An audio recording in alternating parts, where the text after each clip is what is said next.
Looks like I'm live. That's great news. So let's wait for a couple people to join. If one person joins, that's good enough for me. Oh, we got two people, so we can start. Okay. So my name is Curtis Morrison, and this is Let's Talk Immigration, our weekly show that we have every Wednesday at 3 p.m. Pacific time. It might be a little bit more interest today because the sky is falling. That is a expression in English that means things are going crazy. Okay, things are going crazy. Okay, so the first thing we're going to talk about today, um, there have been multiple developments since the last show, since last Wednesday. Um, in the world of news, what happened was an Afghan national who was in the U.S. Has allegedly shot two members of the National Guard. I believe one has passed away. The other one is critically injured. Very sad situation. And as a result of that situation, the administration has put in place multiple policy plans, and some they're already implementing. And it's happening so quickly that it seems like it was already packaged and ready to go. And they were just waiting for an incident because it's a country with 300 million people. So like things are going to happen, and they knew that things were going to happen. So they just were waiting to push the button. So it's a little frustrating that they're acting like all of these policies are because of this event when they plan to do them anyway. So the first thing that happened was Afghan nationals. Unique suspensions with regard to Afghan nationals across the board. On our website, we have an interest list specifically for Afghan nationals because of that USCIS policy. And that was released on the internet, on the USCIS website. The second thing to hit was a USCIS policy memo from yesterday that suspends all USCIS processes and decisions. Okay, USCIS is what happens like domestically in the US, that's separate from visas. But there's a mountain of different USCIS applications and petition categories, like I-130s, 485s, N-400s. There were some accepted, but not many. Okay, most of those are suspended just for travel ban countries, but there's one that's suspended for everybody, and that's asylum. Doesn't matter the country. So we'll talk about this, and then we'll talk about the crazy rhetoric that Trump did about third world countries and how that could mean another travel ban. So this is the USCIS memo that has everybody's attention right now. It's going to have our attention too. It was put on their website yesterday. It has the three main parts. The first one is put on hold all forms 589. This is asylum applications, regardless of nationality, pending a comprehensive review. Pretty crazy because they were all being reviewed comprehensively anyway. But so I don't even know what this means, and I don't know if they know what it means. But if you already had a delayed asylum application and you were thinking about doing a mandamus lawsuit, now we have better evidence than before. So I recommend you move forward. Before, we couldn't prove that they were withholding. Now we have an actual USCIS memo saying that they're withholding the decision. So it's actually improved our position in litigation. Okay, second, it places a hold on pending benefit request. Benefit request is like anything that USCIS does. Although this footnote number 2, they clarify it doesn't include credible fear, reasonable fear, safe third country removal, and threshold screening under the asylum cooperative agreements. Okay. So place a hold on pending benefit requests for aliens from countries listed in this proclamation countries listed in this proclamation. Well, guess what? Aliens from countries. Those three words. I want to do highlighter. Aliens from countries. Three words. That means that they are targeting people because of their national origin. The Immigration and Nationality Act prohibits that. It's not lawful. A, to the and then B, to the extent that they think the 212F authorities in that that were cited in that proclamation give them the authority to do this, they are delusional. Section 212F of the Immigration and Nationality Act does not give USCIS the authority to do anything. It just gives the executive the authority to suspend classes of aliens, their entry into the U.S. USCIS doesn't deal with entry. The State Department doesn't deal with entry. Only Customs and Border Patrol handles entry. So, and Customs and Border Patrol and USCIS, two different agencies. So this memo, this policy memorandum is unlawful. I should have started with that, by the way. It's unlawful. The problem is in the United States, when something's unlawful, the challenge is it's still the law until a court says, hey, that's not the law. And that could take some weeks or months. We are going to do litigation challenging the lawfulness of this policy memo. It's already starting to cause, well, let's get to the number 3.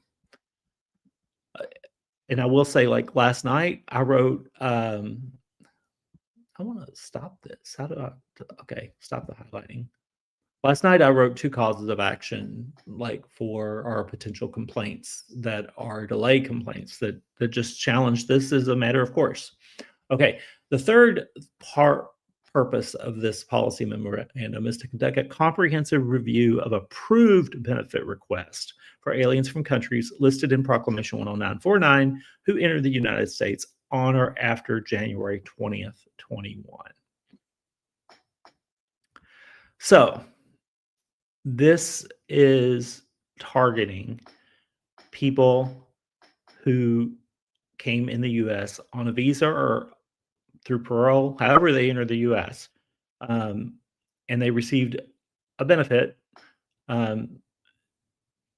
The Trump administration, during the Biden administration, the Trump administration says, hey, we need to look at every one of those files and make sure that they were right. Well, that's probably going to cost like $80 trillion because it was like 1 million people, not because Biden let more people in than normal. It's because 1 million people is not that many people relative to the 7 billion that live on the planet. And it's just a lot of work, and it's going to take a lot of money. It's going to, it's going to take so much work that they're going to have to raise taxes to really do this. And for people that are concerned, that's like, hey, I got my green card in like 2022. Well, guess what? They've got 1 million people to go through. So I don't think that this is going to be something that they're going to get to by like tomorrow, you know? So you could probably relax on this number 3 because they do not have the resources, the human resources or the financial resources to do what this says. Okay, so that I'm not as scared as number 3 because they just don't even operationally, for logistics standpoint, they can't do it. As for like who should be concerned about number 3, only people that got away with something. Like if you shouldn't have received the benefit, but like you committed fraud and you got away with it or something crazy like that, or you've got some kind of criminal history that this administration is looking a little bit more stricter at, or unfortunately, if you've been critical of Israel, because this administration's got this crazy thing where they don't believe in the First Amendment if it involves being critical of Israel. So I'm rambling a little bit. Let me get to the solution part. Okay. Our website, eventually I want to make it to where it's easier to find, but if you go to readygolaw.com, we have an interest list. It's hidden. You have to go over here and click on lawsuit interest list. I think maybe if it's bigger, it's not as hard to find. Let me see. Nope, you still have to click more. Um, I know our team on the back end is watching this. If there's a way we can move this around to where interest list is easier for people to find, it's a good idea. Lawsuit interest list, we are collecting people interested in challenging multiple unlawful policies right now, including like DB 2026 selectees, um, IR5s who can't afford individual mandamus lawsuits, but they're in AP, and then Afghans because of that crazy cable that went out to the State Department like a week ago. And then, well, I think Thursday night, I think Wednesday night. And then the latest one is right here, pending USCIS applications group lawsuit interest list. Right now, my consults, because I get free consults, are booking up like all the way into Sunday. I think every one of them is taken.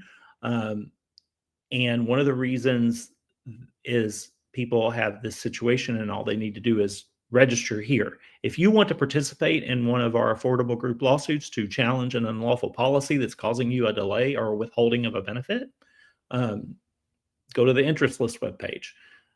For if you were waiting on a pending USCIS application, go to the or 485, whatever. We're not collecting all the information for the lawsuit. This is just to notify you when we decide to move forward with a lawsuit that challenges the barrier that you're facing. So look at what we did. We built it like the USCIS website. I'm so proud of my team. Look what they did. So you can actually put the application that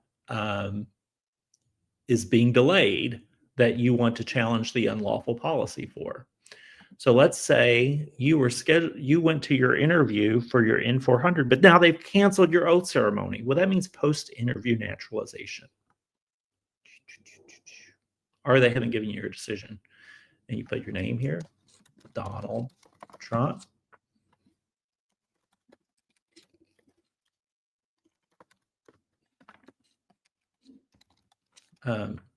Donald Trump, is he German? I think he's probably a U.S. citizen because he was born in Queens, New York, I think, USA.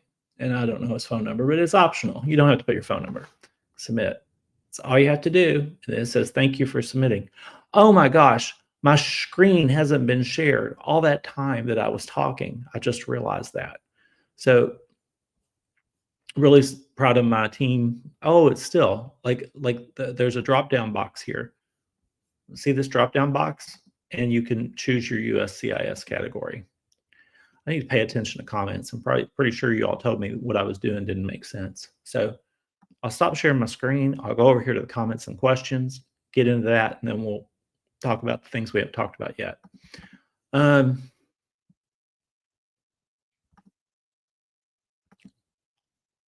Former good luck plaintiff here, Hanny.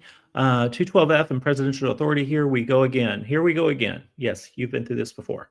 Thanks to the Biden administration that put all their energy arguing that 212F give all power to president and issued such proclamation without possible judicial review.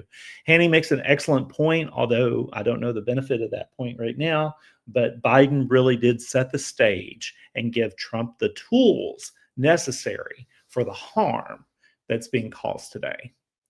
Trump could not do the harm he's doing to a lot of immigrant families if the Biden administration had simply not appealed our victories in Gomez, Goodluck, and Ray.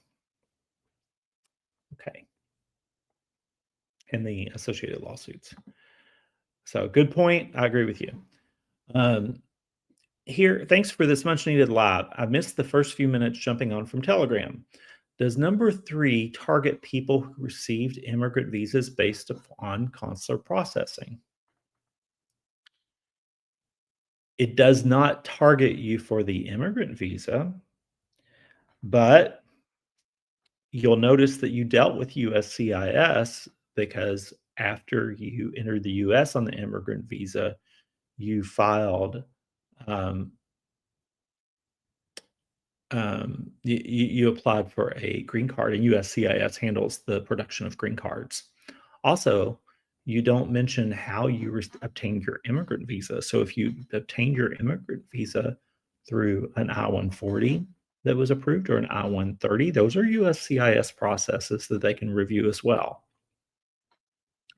So unless you're well, no, the answer is yes. Does number 3 target people who received immigrant visas based on consular processing? It's not a target because it's targeting all people that entered the US and received a USCIS benefit. So I guess the way I would answer that is number 3 includes people who received immigrant visas. Okay. Um, Hanny's still complaining about the same thing. I agree with you, Hanny. Biden gave Trump the tools to do what he's doing. Okay, here we go. I'm affected by the new USCIS hold on 19 countries. You're in the right place. My 485 is pending after interview. No issues or RFEs. I have a valid F1 status and I-20 and plan to start a PhD. Should I be concerned? I was born in Indiana and I'm concerned about whether or not I'm going to get removed. So, yes, you should be concerned. Anybody that's not being concerned with what the Trump administration is doing right now, I wish I had your optimism.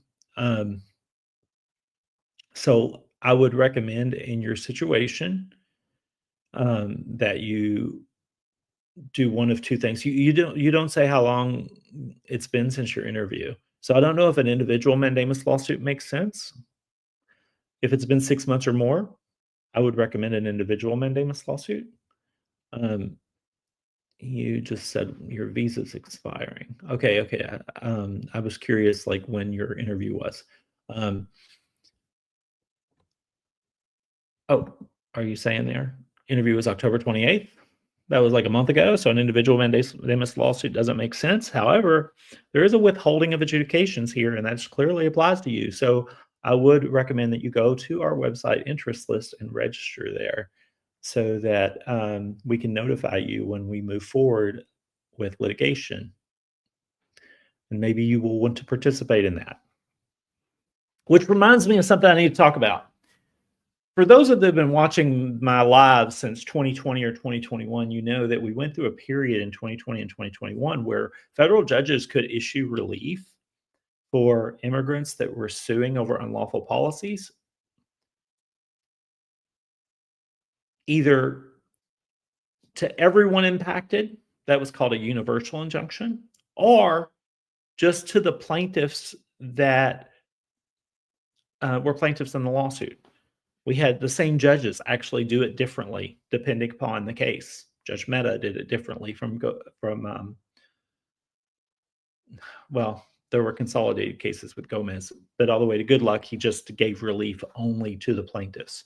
So, and with same with Judge Chutkin, there was different judges did things differently, and so you really never knew whether or not a judge is going to give relief to you to non-plaintiffs.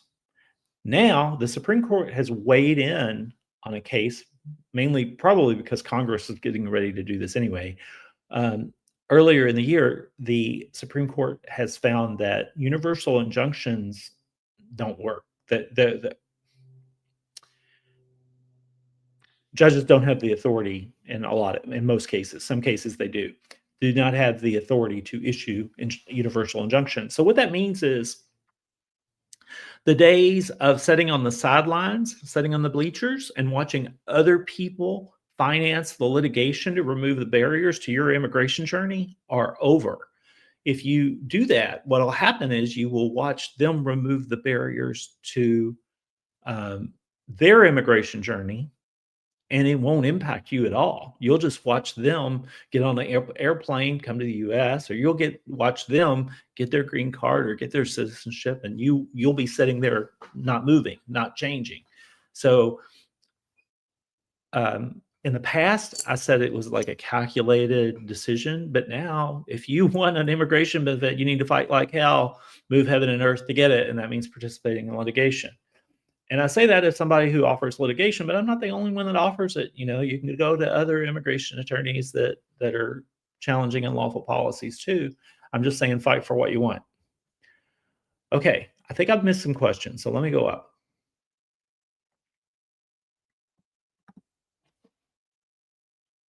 Oh, no. I got you.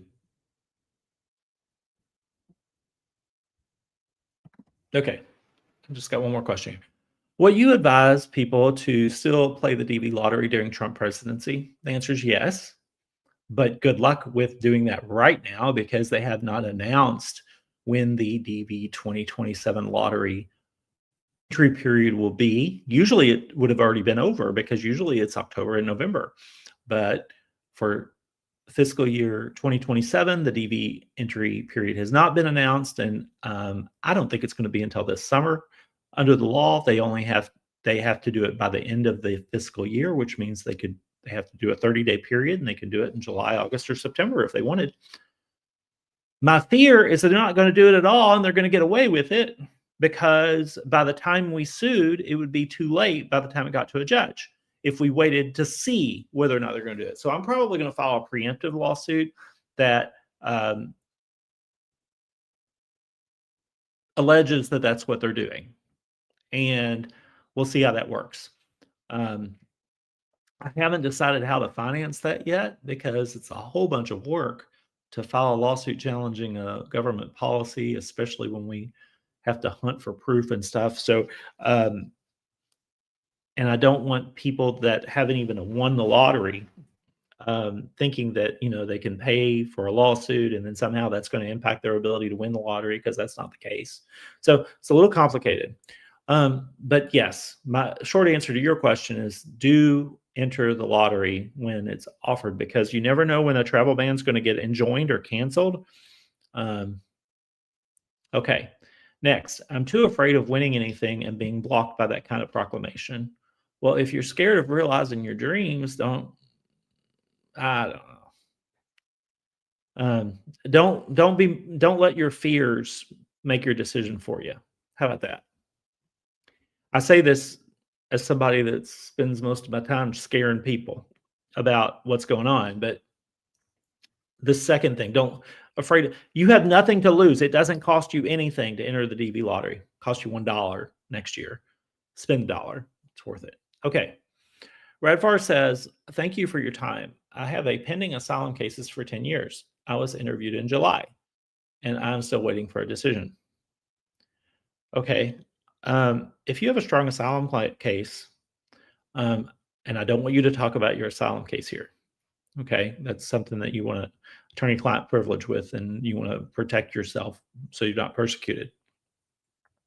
But if you have a pending asylum case for 10 years and it's a strong case, I think that you should move forward with litigation. And now we have better evidence than we had before because we have a memo that says the government is withholding decisions. Well, guess what? Withholding decisions is unlawful under the Administrative Procedures Act. 5 U.S. Code 706. A court shall compel agency action unlawfully withheld. I've got it taped to my wall. So talk to us about a lawsuit. Or if you want to do a group lawsuit, sign up on the interest list. Pretty sure we got 589 there.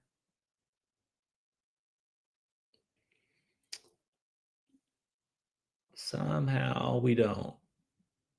I'm not sure what's going on with that. Oh, I know why that's not there, but we'll add it. My team will add it. I need to make a note to make sure that happens. I think I know why, but talk to us about litigation. Let's put it like that. Okay. You also have an approved I-140 with a current priority date, but other status. No other status. Am I eligible to adjust status in the U.S.? That depends upon whether or not you've had lawful presence and you haven't had any unlawful presence. So talk to an immigration attorney. If you've gone straight from if you've been in the U.S. for 10 years, you probably have come out of status or something, but I don't want to speculate about that. Reach out to us. USCIS uses naturalization certificates. Does number 3 impact those who naturalized after 2021? In the eyes of Trump, probably. In the eyes of the law, um, this doesn't say something new in the eyes of the law.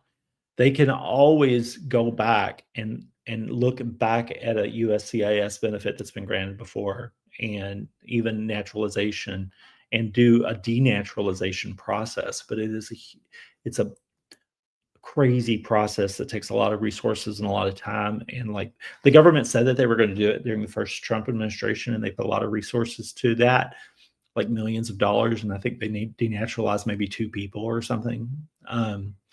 So this time, of course, the Trump administration is a lot more efficient than they were the first time around because they had 4 years to plan. But I only think this is going to be a problem for people that should not have been naturalized in the first place. And that's not a lot of people. Trump is going out there saying, oh, it's hundreds of thousands of people or something. You know, he always makes up these huge numbers. Christy Nolan the other day was saying 50% of the immigrants that went to Minnesota were fraud. I think she's using the word fraud when she wants to say another word. Um, but anyway, that's where we are. So I've knocked out the questions that are here, and now I got to talk about the crazy stuff. I talked about this on Lives yesterday that the Department of Homeland Security did. So you'll remember over the weekend, Trump said something about third on social media. He was just anti-immigrant Klan rhetoric all weekend. But at one point, he talked about third world countries and how we're going to do another travel ban. We're going to keep them out. And the here, I'll let y'all see what I'm looking at here. I'm just scrolling Twitter and seeing the crazy things the Department of Homeland Security, they're at war with Governor Newsom, California governor, because that wasn't the purpose of the Department of Homeland Security, by the way. It was to prevent another 9/11. But here we are where it's being used as a propaganda tool. Go home spelled like in French. Like, what is that about? I don't even understand. Oh my God, they've sent more tweets than a 12-year-old girl. 12-year-old girls don't send tweets. What I'm saying is, I was going to say teenage girl, and I thought that wasn't appropriate. I shouldn't have said nothing. They sent more tweets than me. I've gone through 100 tweets. What on earth? There's no way.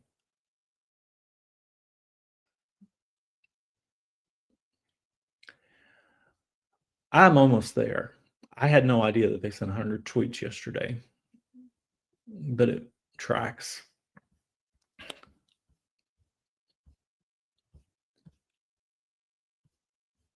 This is the one that got my attention. Here. So Secretary Kristi Noem, the director of the Department of Homeland, the Secretary of the Department of Homeland Security, met with the president and recommended a full travel ban on every damn country. I want you all to imagine what the world would look like with a travel ban for every damn country. International airports, why? We don't need those anymore because who would, I mean, you'd only be able to go. You can't come here because there's a travel country. I mean, what are we going to do with all those planes? Sell them to like China or something? I mean, like, it doesn't make sense. It would absolutely destabilize the economy in the United States. It would be like a fast track to making us a banana republic. So if Trump actually takes her advice on this, I don't even know. I don't even know what's going to happen. I think there'll be a lot of outbound flights by people realizing that they're destroying the country. But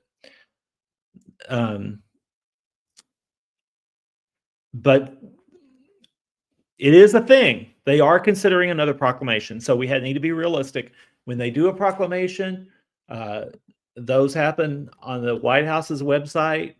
So you go to news, Presidential actions, proclamations, it shows up right here.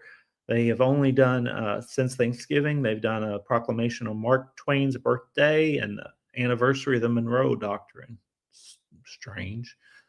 Oh, I'm not sharing my screen. This is why I need somebody to accompany me on these shows to tell me what I'm doing wrong. Um, how long have I not been sharing my screen? I don't know.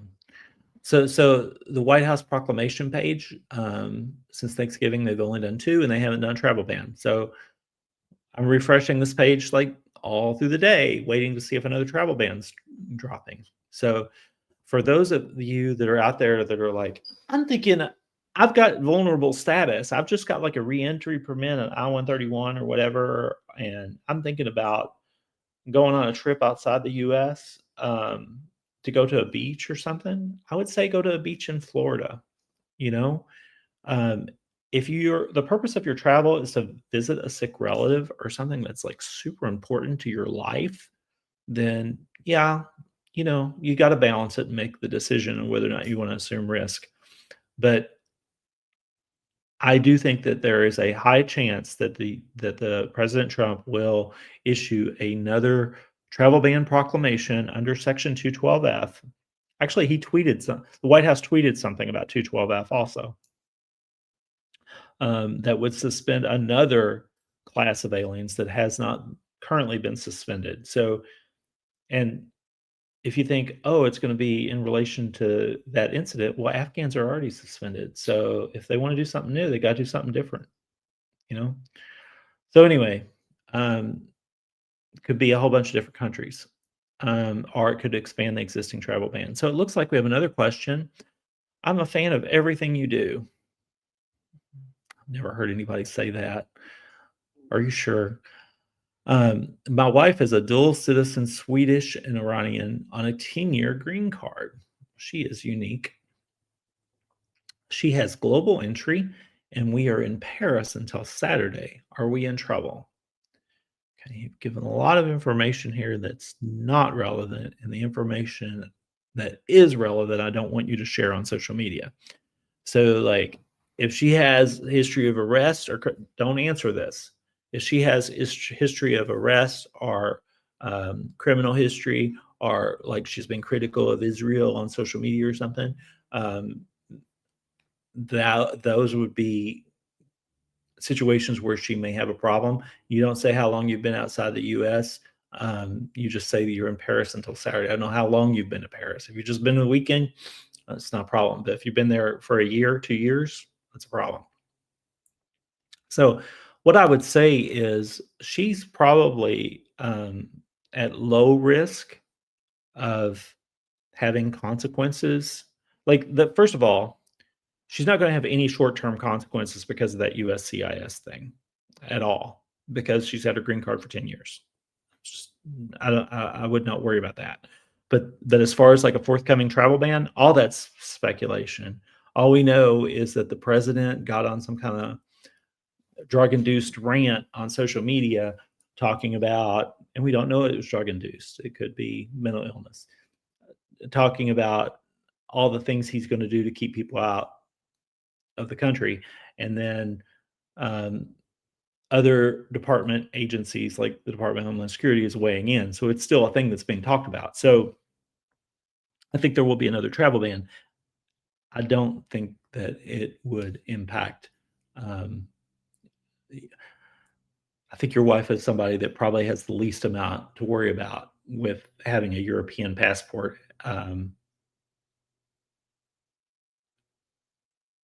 Yeah, yeah, she's probably in good shape. But nobody's 100% safe. If you're looking for an immigration attorney to tell you that you're 100% safe while Trump is president, that's not me. Oh, I see my team is trying to talk to me in the back room. So I'm going to read this and then I'm going to go to there. My wife is Somalian American, and we're about to start the process for spouse visa. I live in Germany. Any risk? Well, that's nice that you live in Germany. Let me see here. So I think when you say your wife is Somalian American, you mean that she's a U.S. citizen from Somalia. The fact that she's a U.S. citizen, the Somali part doesn't matter. If she's a U.S. citizen, and you live in Germany, um, I don't know what you mean by risk. Like she can start the process. I would not do it on her own. I would advise her to hire an immigration attorney to do that. Our team does it, but most immigration attorneys handle 130 processes, I-130 petitions. Um, so might it be delayed because of this craziness that's going on? Yeah, but you know what you don't want to do? You don't want to wait. I mean, like people that are saying that's crazy to me. I've talked to like 5 people that have said that.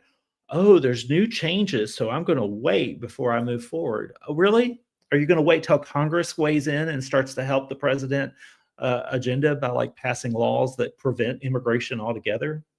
I mean, like things are not getting better. I mean, in the short term, we might have things get better here and there. I'm hoping that we get this crazy memo ruled unlawful, but that might take a few weeks or months. Um, but things are not getting better in the long term. So if you have access to an immigration benefit like you do, pursue it. Okay. Any way that Trump said about Somalia is so racist. Yeah, it's awful. Everything Trump is saying about Somalia, everything that he's saying about Minnesota, it's embarrassing to me what he's saying to attack Congressman Ilhan Omar. It's just really shameful, dark moment in our presidency. Pathetic. I don't normally use that word.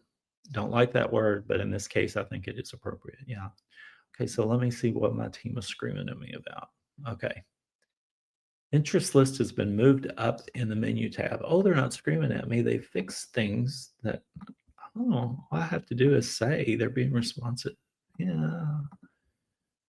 So now when you go to our website, the lawsuit interest list is on top. Okay. Um, and they're yelling at me for not sharing my screen. Don't go to Florida, not safe. Oh, yeah, I said go to Florida for a beach. Go to California for the beach. Do not go to a beach in Florida because Governor DeSantis is the governor there, and he's crazy. He cooperates with ICE. Or North Carolina. North Carolina's pretty. I don't know who the governor is.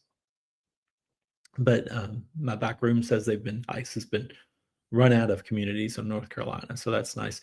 You know what? I went to the Outer Banks one year for Christmas and like rented a house on the beach, and it was very quiet, not that many people there, and peaceful. And I've always thought I wanted to go back there and do it. The sand's really pretty, the beaches are really pretty. There's just not a lot of people at the beaches in North Carolina. It's cold, you know. Wear a coat. Um. Okay. So what else do I need to talk about? Employment based um, AP Iranians, Iranian employment based visa applicants, NAP. Many of you think you qualify for a minority exception because you're a member of a religious or ethnic minority, and you're thinking about a mandamus lawsuit. You've been AP for 6 months or more. Well, we were told there was a lot of demand for this. So we put out there that we were doing a group lawsuit and we onboarded it. And then the onboarding period ended Friday. And then like we didn't have enough people to move forward. So we've extended onboarding. Let's give it another week. Actually, I don't know exactly how long we're giving it. And we are still taking plaintiffs for that lawsuit. So if you go to our website, if you click on the very, very top where it says group lawsuit for Iranian EB applicants stuck in AP, it'll take you to this page and we have lots of information about this. It looks like our team has extended the deadline to register to participate in this lawsuit by December 5th. If we get like 3 or 5 more plaintiffs, I think we'll move forward. If nobody else signs up, we might actually refund the people that we got. Hate to do that. I've almost never done that. I may have never done that. But anyway, if you hire us in a group lawsuit, we will fight for you. And here is a group lawsuit for employment-based AP Iranians. That's just onboarding periods going on now. Okay, back room's telling me things again. December 5th. Yep. Okay. Onboarding is going to end December 5th, Friday.